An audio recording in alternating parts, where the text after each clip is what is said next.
Darragh gland. And I guess I'd start by paying my respects to their elders, past, present, and emerging, and recognize that they've nurtured, cared for, and educated their peoples for tens of thousands of years. I'm just trying to educate us for, 20 minutes, but it's interesting when you put just a human life, into the span of existence. It's phenomenal. Anyway, this talk was actually something I've changed it slightly, but I gave a talk to a bunch of nephrologists, and I thought, well, actually, it's pretty interesting, I hope, to a bunch of surgeons because it covers a whole load of issues that we face day to day. And I'm hoping if you want to interrupt me, because I think, there's different areas I'll explain, but perhaps rather than questions at the end, I would love questions during the talk because it shows that you're not all asleep or cooking the dinner. So I will get started. But I guess I was just going to start by some definitions and also look at some of the outcomes, which is quite interesting when you look at the evidence, because we're often as surgeons, the last person in the chain, and perhaps our opinion isn't even sought. So it is interesting what we do. But I'm going to also cover lefts and rights, and the use of pediatric on block donors, the use of adult on block donors, horseshoe kidneys, just to touch on that, um, and some specific, vascular complications that we've dealt with. And I would love if you want to interject and, perhaps talk about some of the problems that you've similarly encountered, because I think that's how we can learn rather than just listening to me witter on. And actually, it was Harndu and Boulang that sent some really interesting papers about the use of renal cell carcinoma and possibly Bosniak cysts. Um, so I'll just look at some of that outcome data as well if we get to that stage. So I guess over the years there have been different terms used. I've actually written a very dodgy paper using the term complex, which we defined as a right-sided kidney and a kidney with multiple vessels. I'm not sure that's complex, but anyway, it's a commonly used term. Suboptimal has been used for many years and is so vague. That was one of the problems with when you're asked to give a talk about suboptimal, I could have almost spoken about anything. As you can see, it's really any kidney with any significant abnormality. But we're familiar with marginal, which is also not very specific, and expanded criteria donors, which I'm going to mainly use because that's much more specific a definition. And we've got the definition there. And interestingly, I turned 60 in May, so I'm literally a walking expanded criteria donor, just busy talking to you. But it's interesting, but obviously you can be quite a lot younger and still be an expanded criteria donor, as you can see in the box there. And if you look at our current activity, you can really see that pretty much half of our activity within Australia is standard criteria donor, and then the remaining half is either an expanded criteria in green or a DCD in pink. So a lot of what we're dealing with, I would regard as potentially suboptimal. If you look at the age, again, this is just from the 2023 ANZOD report, you can see that the age is peaking around 50. So again, with that definition in mind, most of the kidneys that we're dealing with are potentially suboptimal. Again, just a reminder that the age, if you look at the last 32 years, you can really see that the donor age is steadily and slowly increasing. I don't know where it will end or whether it will end, but it's slowly increasing. Despite that, I think our acceptance, and in my lifetime, I mean, there's many donors that we use now that I would have laughed about if you'd offered it to me 30 years ago. But our non-utilization rate, actually, I think nationally is very low. It rounds about sort of 7 to maximally 8% usually. But for DCD donors, it's a little bit higher. This was a paper by Jermaine Wong, and she actually looked at 1,400 DCD donors, again, Australia, New Zealand data, and the non-utilization rate was 15% in that cohort. And there's some perhaps not surprising determinants that increase the risk of non-utilization. The donor age was one, but also the admission creatinine and the terminal creatinine in the donor is another reason. And also, if potentially there was a long period between withdrawal and cardiorespiratory arrest, that was another reason. Okay. But this was a DCD kidney that I didn't use. Just couldn't flush it out on the back table despite liters and liters of flush. And I guess that is something we come across, but it's frustrating. But is a potential reason for discard. So looking at specifically expanded criteria donors, there was a really interesting, again, paper by Y Lim from Western Australia. And they looked at over 2,000 specifically expanded criteria donors from ANS data and looked at the outcomes. And essentially, 1 in 5 of these kidneys fail pretty rapidly, and the patients return to dialysis. And so I guess, you're being philosophical. Is that an appropriate thing? It depends whether you're an optimist or a pessimist or a realist, I suppose. But I suppose those patients are getting a bit of a raffle. And the trouble is, can we pick which ones are going to fail? But certainly expanded criteria donors, they're very clearly defined. And so to realize that that proportion will fail within 3 years is important to know, and I guess part of your consent process. And the predictors of graft failure were not surprisingly down age. It's the same, it's the usual problems. So, raised terminal creatinine in the donor and hypertension. So it's quite fascinating because as surgeons, we're a bit full of anecdote, aren't we? And we go, oh, well, my last patient did well. But when you look at a large group, I think it's actually really useful to see that actually, I think that's quite a high chunk of transplants that are actually perhaps somewhat futile. Looking at living donors is also interesting. So this was a really interesting paper from San Francisco. And they used the term suboptimal, very convenient for me because that was the talk that I had to give. And they had 173 of suboptimal live donors. And again, because it's very vague, they had a bit of a myriad of different pathologies. But essentially, in the live donor, it was obviously the poorer kidney that was used for living donation. So they then took that out and transplanted it into a recipient. And what they did show was that in that group of suboptimal kidneys, and often it was a smaller kidney, or perhaps it was providing less filtration, within the GFR, or sometimes it had some benign pathology. Only one of them actually had a renal cell carcinoma.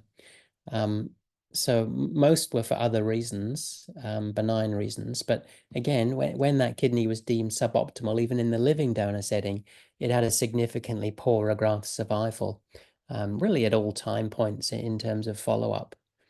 So that was an 18-year follow-up. So it is interesting. There was no difference in patient survival, but there was a difference in graft survival. So even in living donation, transplantation, it seemed to have an impact. I'm not going to talk about DCD donors too much, and we're not going to talk about technology, but this is a DCD kidney that's been reperfused. And in fact, I did one last night with an SBK, and they stay blue for 20 minutes to half an hour, just slowly pink up. So it's not surprising they do have a higher delayed graft function.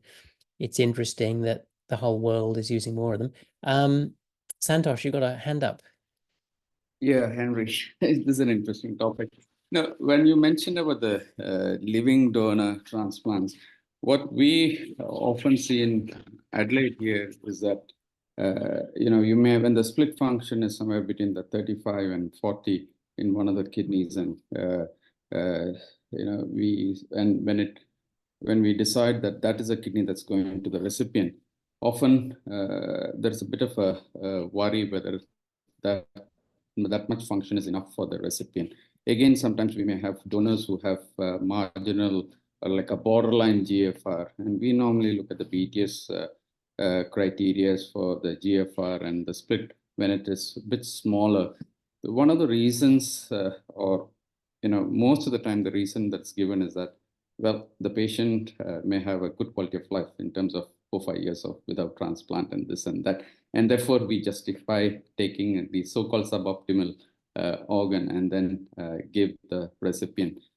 I mean, sometimes I find it hard to justify, but then when they throw in this thing about no dialysis is an issue, it's already there is difficult. We don't have dialysis chairs. You get one person off the dialysis for at least a few years, quality of life better. It's a very commonly used argument. Is that something that you also buy into? Oh yeah, totally. I mean, I think any quality live donor is probably better than staying on dialysis, isn't it? I mean, your mortality, over the age of 55 is very high within, for 5 years. So if you had a live donor, even if it's a suboptimal graft, if it takes you immediately off dialysis or avoids dialysis, that's going to give you a survival benefit.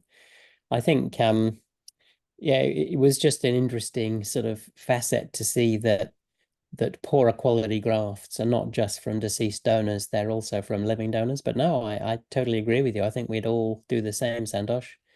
Um, you're never going to do that randomized control trial of, live donor from suboptimal donor versus remaining on dialysis because it would be unethical.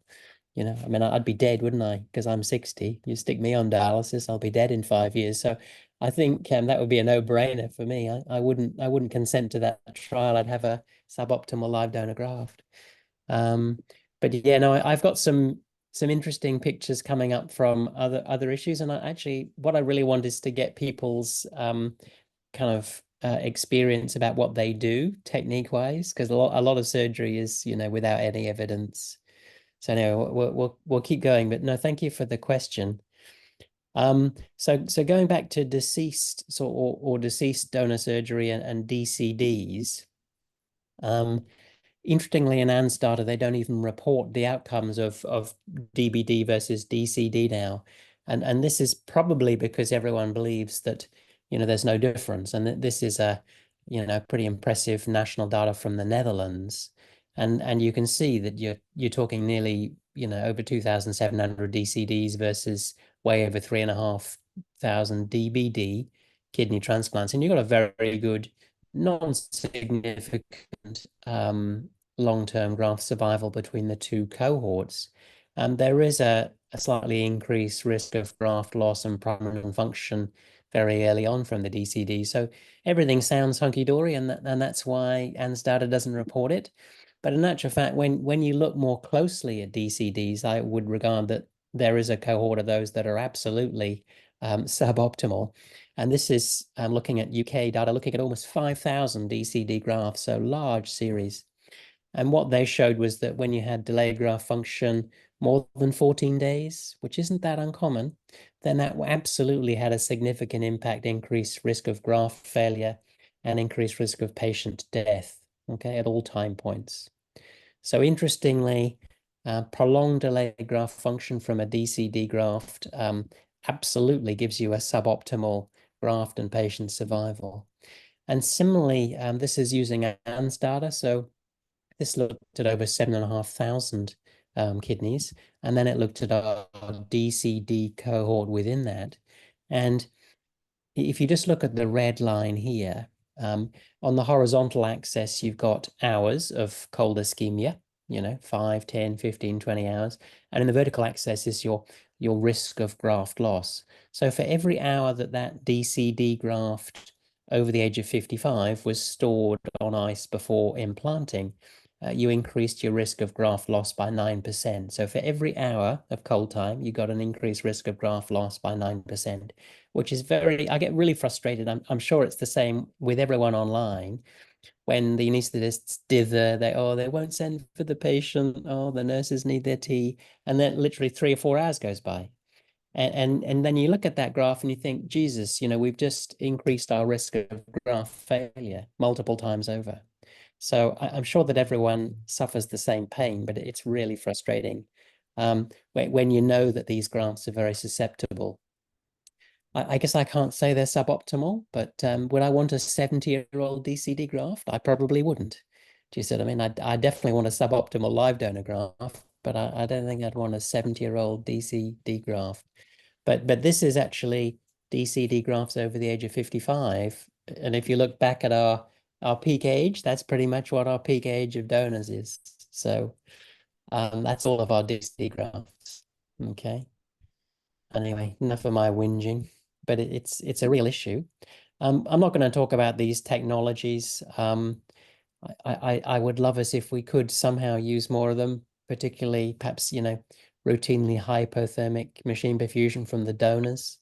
If we all had these devices, we'd be posting them around the country. The kidney would be on the machine, and then we wouldn't worry about, oh, geez, we can't send a machine to South Australia, because that wouldn't be an issue if we already had your South Australian box and we were sending it back to you. Do you see what I mean? I think a lot of these things need to be at a national level. But obviously we are really constrained financially, but we did have agreement from the LHD to use 8 devices or eight disposables per year. So we're still selectively using normothermic machine perfusion. That's really a separate talk. I want to talk about some surgical issues, and I'm a little bit different. I hardly ever use the vena cava with a cadaveric right graft. It's less than 5 times that I would have used it. Basically don't need to use it, but I think that I would love to get the audiences. I'll just finish these 2 slides and then we'll maybe have a break. But this is an interesting paper by my friends and colleagues at RPA. So this was Richard Allen and Steve Chadban, and this was actually I think this was a visiting medical student again from the Netherlands.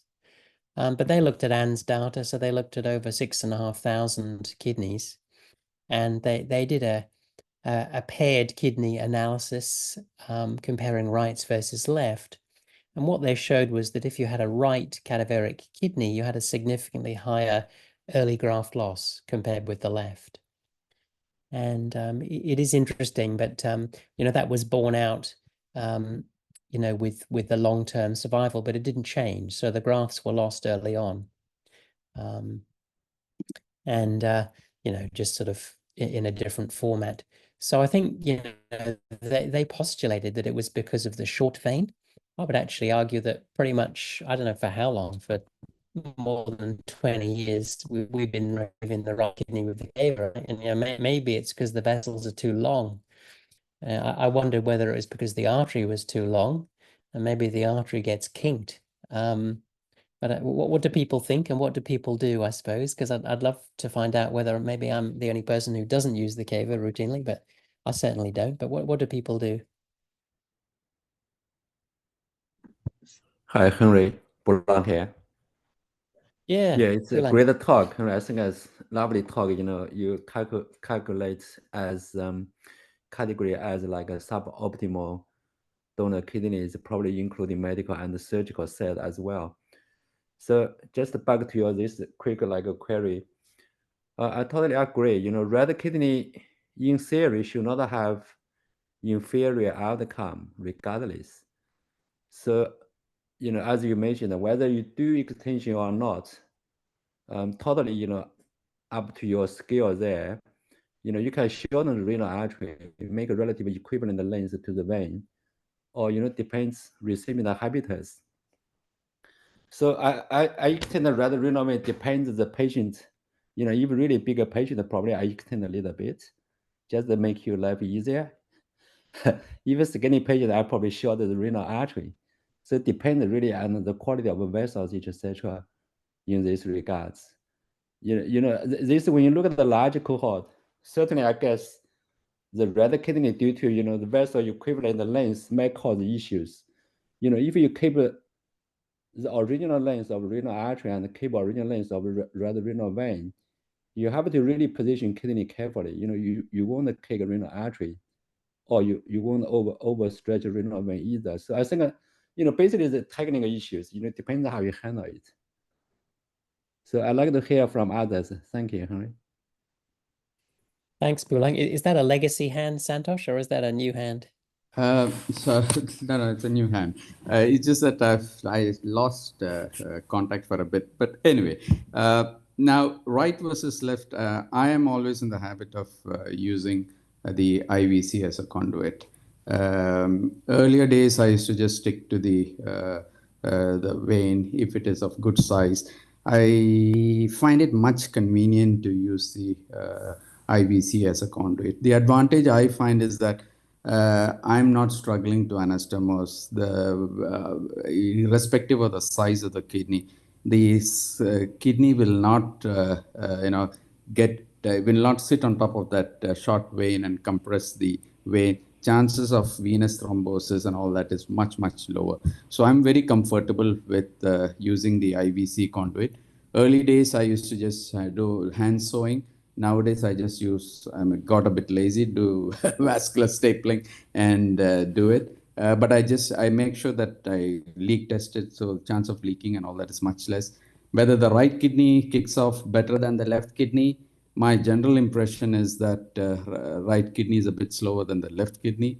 Initially, I used to think maybe it is the all that when you go for a multi-organ retrieval, maybe that bile juice that is all spilled all around is probably what is causing it. But sometimes I've made sure that we don't spill any of those bile gallbladder fluid around and take it all very pristinely intact, as in without any contamination. I've tried all sorts of things with this right versus left, but it fails to. Some days right works, some days, most days left works first. Right sort of goes into a little bit, it takes a little longer for it to kickstart. But yes, I always use the conduits. Yeah. I mean, I don't think we'll ever get the answer to this. I pushed to try and get the vascular detail, and so Anstarter has been recording for a few years the added detail of what's the site of anastomosis, whether you did use a caval conduit or not. But I think it's really hard. Obviously, when they did this analysis from Anstarter, they didn't have that data. And that would have been really good because it perhaps would have answered the question. But they absolutely have a higher early graft failure and graft removal compared with lefts. And the same is borne out with living donor kidney transplantation when you look at big registry numbers. And you can imagine why, because that absolutely is a short vein and it does seem to be really thin. You know, when you have a cuff of cava on the right renal vein, it's easy because it's got a lovely bit of cava to stitch. But a living donor, right, is quite different and can actually tear through. And some of my colleagues absolutely say, oh, I would rather have a left kidney with, 2 or 3 arteries than a right. And I'm going, well, I wouldn't, I'd actually happily have a right as long as I know that my recipient's skinny, then it's a non-issue. But when you've got as I say, I've got a lovely slide which really shows what you shouldn't do, which is take a suboptimal kidney and put it into a suboptimal recipient, and then it's a recipe for an impossibility. You've got a hand up again, Yeah, I'm Santosh. just curious to know, I mean, how often do in a living donor situation, right kidney, how often do you all take the lungs of LSV and use that as a graft, or the gonadal vein as a graft, or some other vein as a graft? Because we have done that as well, but then more often than not, we sort of stick it with the whatever short size vein the right kidney comes with in a living donor. And we have not had much problem, but in the back of the mind, the worry is, yeah, would we would we see a vein thrombosis? But yeah, so we still plod on with the short vein. Yeah, I mean, I think it's I don't know. I mean, I've never had to use, a long saphenous vein as the conduit in living donor transplantation, but it is interesting looking at what's published. It definitely shows that rights have a higher early complication rate than lefts. I personally, if you've got a live donor and you're looking at the CT angio, I'd still probably prefer a single artery right kidney than a dual artery left kidney for my recipient, but that's just me. But I know that I had a senior colleague who absolutely was adamant he would prefer the left kidney with 2 arteries than the right with one. So it's interesting, isn't it? I'm hoping that one day someone will have a registry with enough surgical detail to answer why right kidneys fail. But it's an interesting one. Their registry from Anstarter did show that there was a slightly longer anastomosis time with right kidneys, but it wasn't hugely different. You're talking like 1 or 2 minutes. It's not like it was 20 minutes longer. So it doesn't really explain why. Yeah, I agree. I guess, you depends, how you feel, what the skill you developed, whether you prefer left. When we're talking about the left donor kidney transplants, generally, if you look at that based on congenital anatomical, the other point, left renal artery got probably two renal artery got a 25% roughly, 3, 4, you got about 1 to 4%. So sometimes right kidney, you got a relatively longer vein, like the vein, if hanging down, you feel longer, much comfortable. If you use the right kidney with a single artery, I totally agree. But if right kidney not really hanging, that got a really short vein, probably about 2 centimeters from the hilum. And if you do left donor carefully, if you use a statistic, for example, you take a little bit, not a real cuff, but a little bit toward the IVC, you probably much better you use for transplant, probably the same as you use the left. So on the other hand, the left kidney, if you got the 2, 3 artery, I don't feel the challenge. Really depends on how you handle these arteries. Mm. So it's a lot of basically technical variations depending on hand. I think there's no rather wrong answer. That when we're talking about, when the laparoscopic left donor nephron started, people use most of the left. Then there's a publication that were a challenge. That said, right kidney can be thoroughly used. They increased to up to 40 to 60%. And use it to be like only 10 to 20% to use the right kidney. If you look at every unit, probably about that ratio in general. That because of other issues to be taken into consideration, such as red kidney got some bigger cyst or some small lesion concerning. That's why in that context, you have to take a red kidney, because another principle in left donor is we have to leave the best kidney to the donor. That's sometimes basically about probably 10 to 20% to use the red kidney in left donor context. Yeah, just some comment on that. Thank you. Yeah, no, thanks, Boolang. I'll just keep going because I don't want to keep people late. This is another sort of I guess pain in the bum sometimes. Our wonderful Donate Life staff are very keen for us to use very small pediatric donors and even neonatal donors, and they really are challenging. I've been tested. My eyesight's been tested even with magnification. Um, and actually, this was the small one that I have done, and it was, I think, just under 4 kilograms. I don't know whether Peter was the fellow years ago, but it was so challenging. It was so tiny, and this is my hand, and you can see the cava here. I don't know, I hope you can see my mouse and the aorta, and I bifurcated. At the bifurcation, I sort of spatulated those, and we just got away with it. I think, to be honest, it was pure luck. But I over the years, I trained in a couple of places in the UK, and I remember I worked with Dave Talbot, who's a lovely guy. I don't know if anyone knows Dave Talbot over the years, but he described this swab sandwich technique. And I think one of the problems with the little pediatric blocks is that you can actually get a 360 twist and you can't see, so literally, obviously, one of those kidneys will infarct, but you haven't noticed. So he sort of suggested this was a technique to avoid that, but it'll either guarantee it or it'll avoid it. I don't know, but this was a larger. This was obviously clearly wasn't like a 4 kilogram pediatric donor. It was just another pediatric donor, DCD. Actually, you can see how blue it is. But again, we got away with that, but that doesn't mean much. There's not much surgical evidence for that. Interestingly, the Newcastle team used to advocate actually transposing the aorta and cava above to below, which I never really understood why, and I haven't ever bothered to do that. But it'd be interesting again if people have got any specific techniques they employ. But we were lucky enough. One of our former fellows, who's now a consultant, Gina Yao, she's a transplant urologist at Westmead, and she looked at Ann's data to specifically look at donors under the age of 1 year. And you can see even if you just look from 2000, we'd only had 26 donors, since the year 2000 within Australia and New Zealand. So, we're not really adding to the world's literature, which is a bit frustrating. But what you can see is that when those small pediatric en bloc donors went into a child, and again, this was very historic, they did badly, which is maybe not surprising.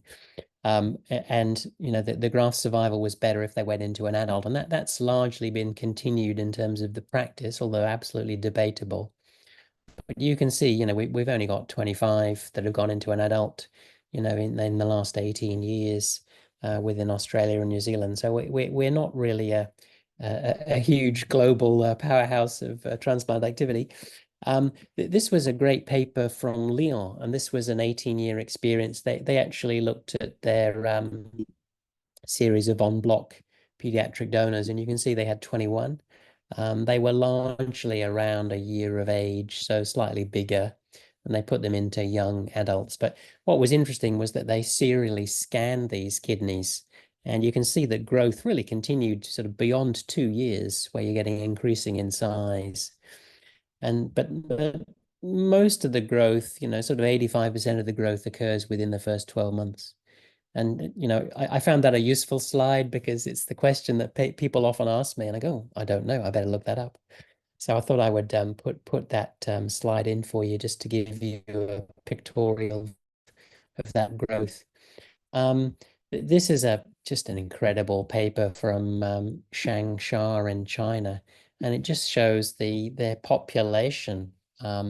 So they had a whole series of different weights pediatric kidney donors, and you've got 32 donors under 5 kilogram in weight, which is in the red, you can see. And then you've got a series of between 5 and 20 kilograms, and then greater than 20 kilograms. What they also showed was that if you had a low weight donor under 5 kilograms, you had a significantly poorer graft survival. So I think that's a phenomenal series.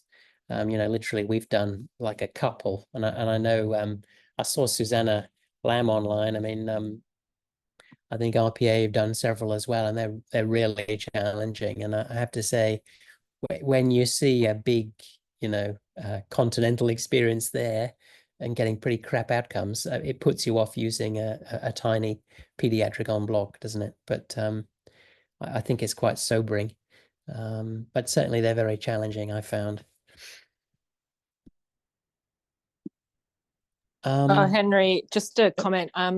We just did an audit of the pediatric en bloc kidney transplants over the last 20 years, and there've been 10 at RPA, and they've had 3 graft losses, and some, I think at least 3 in the last 5 years. So we've been quite hesitant. I think the average age was about 4, and probably the average weight was about 14 kilos of these. So I think people, every time there's a negative outcome, people don't want to continue doing that particular type of kidney. So that's probably what we're experiencing at the moment, just a pause in our enthusiasm for pediatric en blocs. Yeah, no, I mean, it does burn you as a surgeon. It's funny, I've got to give a talk in August, and I was thinking, oh, what can I talk about? I'll talk about all the surgical damage that's been done to me because, I think people were interested in hearing about that. But I mean, Gina's paper looked all the way back to the 1960s, and so you're right that the whole of our nation's experience is limited. But actually, as I say, if you don't have an early technical complication, they're a great source of organs. And that series from Lyon had I think an 85% graft survival. And the average age was 12 months. So I think it's probably very acceptable. It's just that you do feel very damaged when you go through the effort and then you end up removing both kidneys. Santosh, you got a hand again.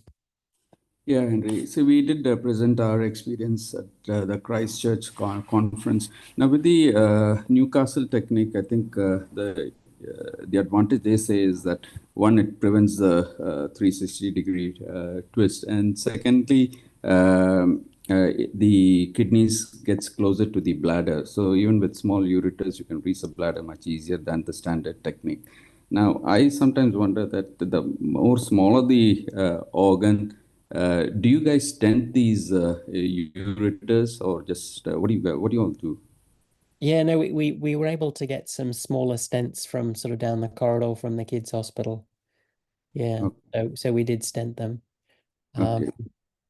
But yeah, no, they're very challenging. I've thought about Dave Talbot's technique in that transposition. It doesn't make any sense to me, and I mean, I can get those kidney blocks so close to the bladder, it's irrelevant. So why on earth would I add another anastomosis and another risk of bleeding and or injury to my pedicle to each kidney? That's correct. I don't do it. I Yeah. personally don't do it because I like the this, line for anastoma the swab from sandwich is a good technique, but actually the transposition of the great vessels is irrelevant. I think you just position it to make sure that your ureters will reach the bladder. This was another, because again, I don't know, I get frustrated. I'm a typical surgeon because I have, n equals 1 and that's my evidence. But I honestly don't know what's best when you get allocated an adult on block. And they're often the crappiest kidneys. They're the most suboptimal kidneys in the world. You've got the deceased donor that's got a touch of diabetes, a touch of morbid obesity, hypertension. They're usually those, but we looked to see if there was actually evidence for what technique of implantation. I honestly don't know, but I've tried all sorts of different things, but I have to say I personally find it's much easier to separate them because usually the aorta in these on-block adult kidneys is like a bit of bone, and I find that there's so much fat because they're so morbidly obese. So for me, it's much quicker to actually separate the kidneys and then do 2 separate anastomoses. But I have on occasion, I think it was a Hep C donor got the aorta, in which case, sure, leave them on that way. But what we found from this systematic review, we actually only got sort of 430 odd grafts or on-block grafts. But again, good graft survival from these very marginal expanded criteria donors such that they were dual allocated.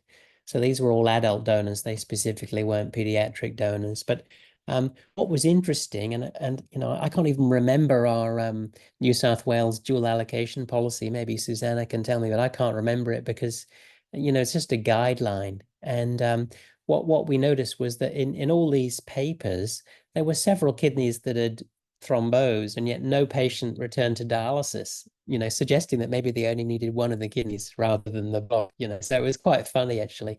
But it was typical, absolutely no surgical evidence for what technique to do. And I must admit, just using a lower midline incision when you've got 2 big kidneys to put in saves you a heck of a lot of time. So I actually probably would favor that technique now, having tried everything. And a lot of our patients, as I'll show you, are morbidly obese. So I don't know whether anyone has any great advice for an adult on block. Do they separate them, or do you keep them on block? What do people prefer? Sorry, Henry Blanc here. So what I done, I feel like dual kidney transplant from like a relatively senior donors. That's referred to European program. European that developed the senior to senior program, and early on, Italy published the paper. They used the technique like a unilateral set for dual kidney transplant from relatively senior donors. I found that technique actually pretty helpful. And you put on one side, one kidney relatively higher, one kidney relatively lower. Doesn't matter you use left, right, on top or below. Even though that documented probably prefer seems right on the top. I can't remember, but I do it different way. But I feel that's maybe just develop technique to see how you like it or don't like it. So I found it relatively straightforward. You just get a little bit of dissection, get a good length of the vessel. You finish it one on the top and then finishes the inferior second. So ureter, most often I put them together and I join the blood as one anastomosis. So that's I done a few cases. I found it pretty good. For the very small pediatric donors, I did it too, like en bloc.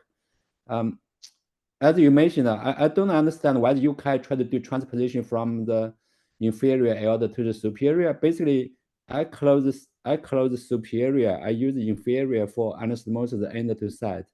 So I did 2 small kidneys. I haven't seen any issue from that, but certainly number very limited. But I also look at the literature. Recently I look at the literature in this particular area. We try to explore. We probably should use more like pediatric donors and neonatal pediatric donors, small pediatric donor and neonatal infant from in Australia. I think we quite conservative.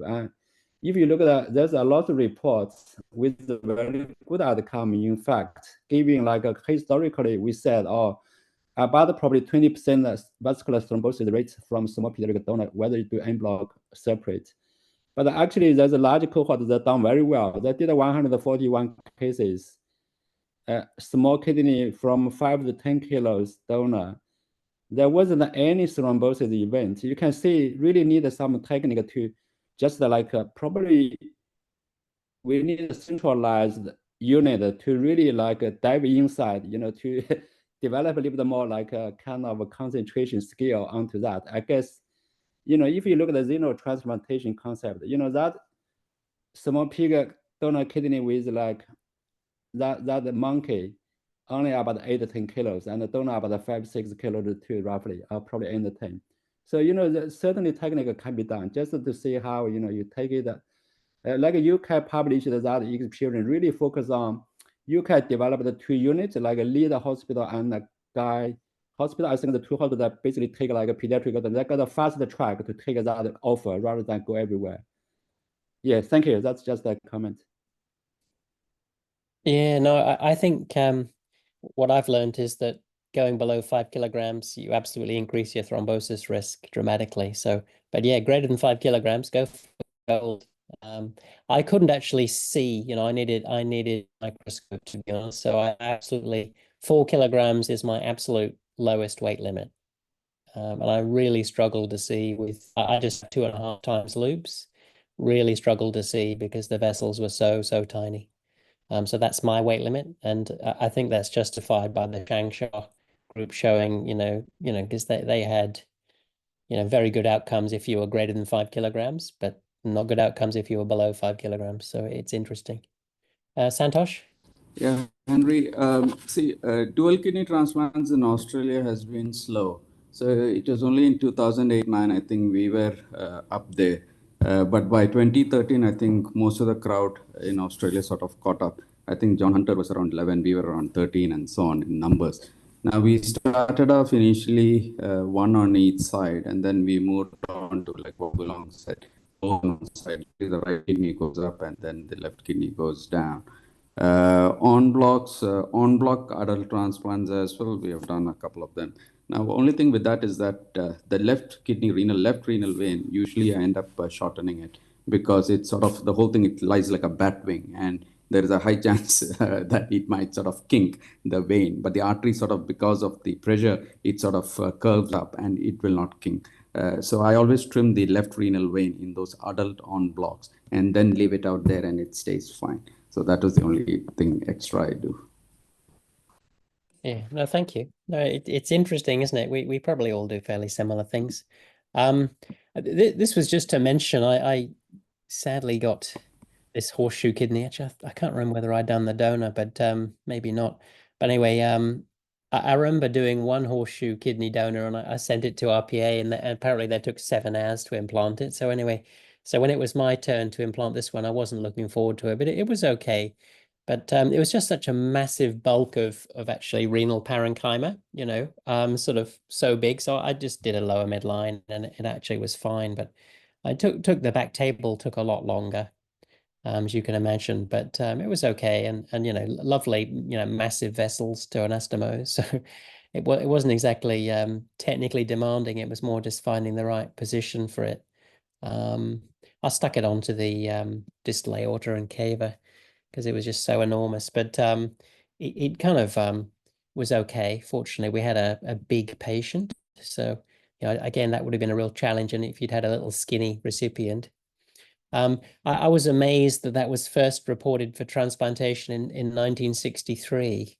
So people have been using horseshoe kidneys in transplantation for decades. what I really can't tell you is, what is the outcome, because people report their successful case. We don't hear about the disasters. So who knows? So it's another typical surgical N=1 evidence, but you can certainly use them. People have also split them. I thought that was insane. So to take a horseshoe kidney and actually split it into two and then transplant two individuals, I thought that was particularly stupid, but I hope no author is in the audience there. But obviously you can do all sorts of things, but I think the back table takes a heck of a lot longer. And I guess it's just so easy to actually divide accidentally one of the multiple renal vessels. So and I'm surprised we don't see it more often, because that's the reported population incidence, 1 in 400. So you think we'd all be seeing them from time to time, but I've only seen 2 in my life in 32 years. So interesting, isn't it? Multiple vessels is another one. Isn't it just a heart sink when you discover that your kidney that you're starting at 11:30 p.m. has like 4 arteries? It's an absolute shocker. We actually wrote a dodgy paper some years ago looking at complex kidneys, and it just had basically 2 arteries or a right-sided kidney. We didn't show any significant difference in graft survival, but it was only 1 year's follow-up. But in terms of early complications, they had a slightly higher return to theatre, often for repositioning, but they didn't have any difference in graft survival. Benedetti actually published a much larger series of deceased donor kidneys with multiple vessels showing no difference in graft survival. But I must admit, you get what you get. You don't get upset, as they say about Christmas presents. And I think this is a sort of kidney that you perhaps wouldn't want. This is a right-sided kidney. It's got, 3 veins. It's got 4 arteries, bit of a dog. But you just have to deal with it. I think again, how we deal with multiple vessels, there's again very little evidence. There's lots of technical papers, but very little long-term follow-up. So again, I'm sort of disappointed. I mean, this is a lower polar vessel using the inferior bigastric, and you can see, I don't know whether that was going to provide any useful function, because that's as good as it was at reperfusion. So it looked pretty dead to me. The ureter didn't infarct, that's all I can say, but whether it provided function, I doubt. So I think much of what I do is without any evidence, but we're really reliant on Doppler. This was an interesting one, and I don't know. I think I don't like discarding kidneys. I actually discarded a kidney, just a few nights ago. So I'm waiting for the pathology, sort of polar mass, but I don't know. It was probably benign. So I felt bad about it, but I don't know. It was a DCD kidney. I'll let Susanna know. Susanna very skillfully recognized there was a problem, and I said, "Oh, I'll have a look." And I chickened out in the end, Susanna. So I was probably a bit pathetic. But this is a different issue. This was a dissection, which I still don't really understand. It was a DCD donor, I remember. And I remember actually looking through the plastic bag and recognizing a problem before I'd even taken it out of the bag. So, and basically when you sort of cut halfway along, it was still dissected. So I ended up cutting that's the capsule of the kidney. So we ended up with this little tiny stump about half a centimeter long, or what appeared to be half a centimeter. And I just stitched the intima back. But the patient hadn't had trauma. So why there was some dissection, separating the intima, I don't really know. But anyway, that was fine. N=1, got away with that. Just showing you the dissection here. And then we were able to just use the internal iliac, which I absolutely don't normally recommend. Who does anyone use the internal iliac artery routinely? Santosh? Yeah, all my living donors, I do it on the internal iliac artery. Okay. It's my go-to vessel, like the lima for the chest. So that's what I normally use. But the inferior epigastric, I normally don't, because I always worry that that patient then forever has to be with a transplant surgeon, because if they go for some other surgery, like say, for example, a hernia repair or something like that, and somebody who has not read the operative note will go and chop off that internal, I mean, the inferior epigastric, and that would be that part of the kidney would go. So I always worry about that. Yeah, and I'm not sure that the inferior epigastric is a great vessel for patency, because they're often pretty diseased, aren't they? But anyway, so sometimes it's got me out of trouble when I've been desperate and the internal iliac hasn't been usable. But I've always found that I used to get a bit of a torque and a twist on the internal iliac. I just think the way it swings up. But I guess if you're doing it all the time, you're more familiar with it. I didn't used to like it, but I've stopped using it unless it's a rescue. But again, no evidence. I'm sure it's a very effective vessel. I suppose this was, again, we're just showing you that pushing the boundaries, whether it's appropriate. In fact, we did a donor the other day where I pulled a caval filter out and we just transplanted that. So I don't know. This was another one where we did use a kidney that had a caval filter. So these things are becoming more common, aren't they? I would definitely say that's a suboptimal graft.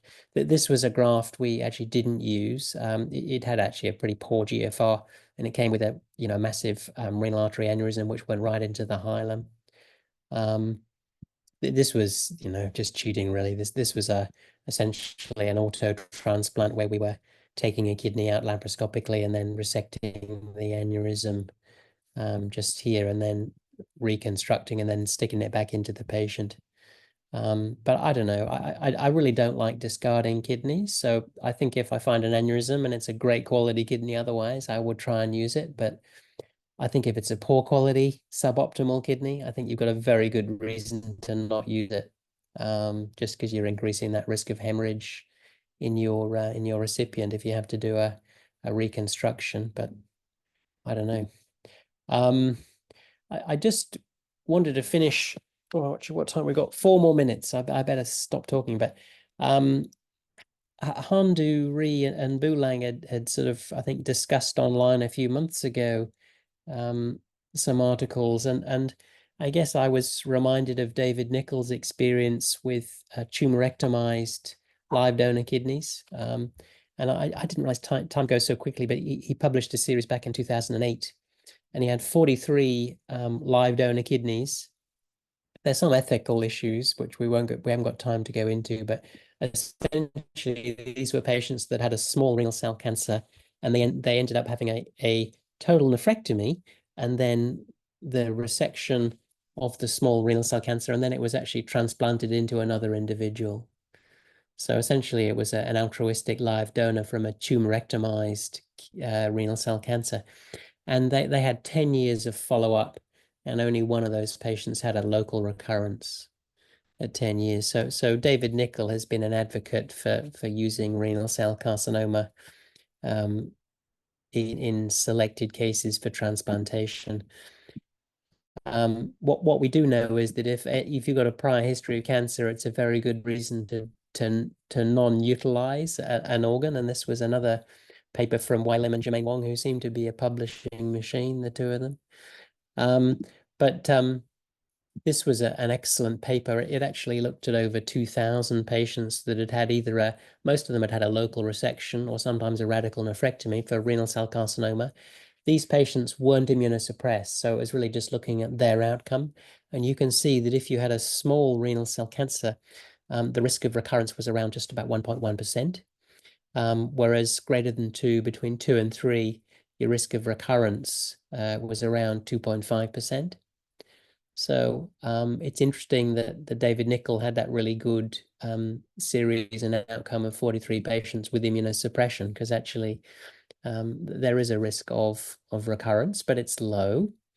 I think maybe I should stop talking because that's an hour, but this was my final slide, really. And really just to finish that, this is our typical Westmead patient. I don't know if Peter's online, but this was a, absolute shock of a case. And you can see that this wound is going to get infected. It's going to fall apart. It's going to need dressings and a vac dressing for months, which it did do. But, we got away with a functioning kidney and a patient off dialysis. But I guess sometimes you do compound the problem with a very suboptimal graft in a suboptimal recipient. And this talk was aimed at physicians, and I was having a secret whinge and trying to advise them, please don't turf me these patients my way. But I think sometimes, these things are way out of our control, and kidneys are allocated by a computer. They're not allocated by a human. And so we can end up with really real challenges. But really, just to finish, I think surgery is, a lot of it is evidence free, as we've just discussed. But I think, we're definitely influenced by our experience and what we can and can't get away with. And probably this is the most useful thing for us to remember, is that about, one in 5 of our expanded criteria kidneys will fail.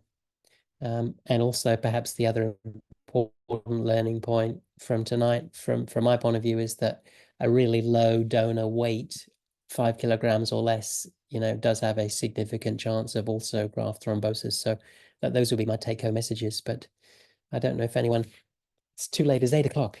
We've taken too much time. So I apologize, but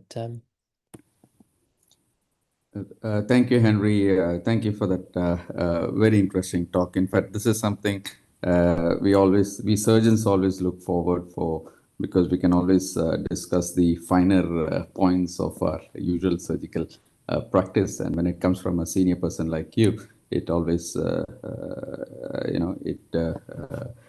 are able to learn from that.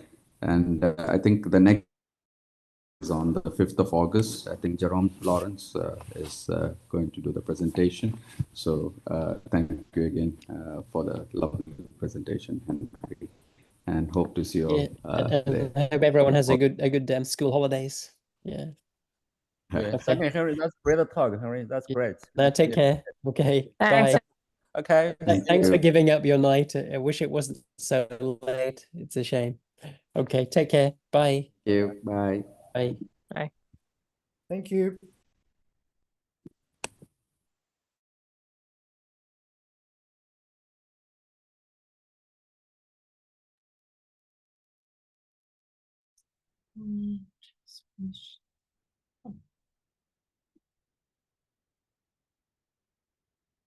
Oh, Santosh, you still there?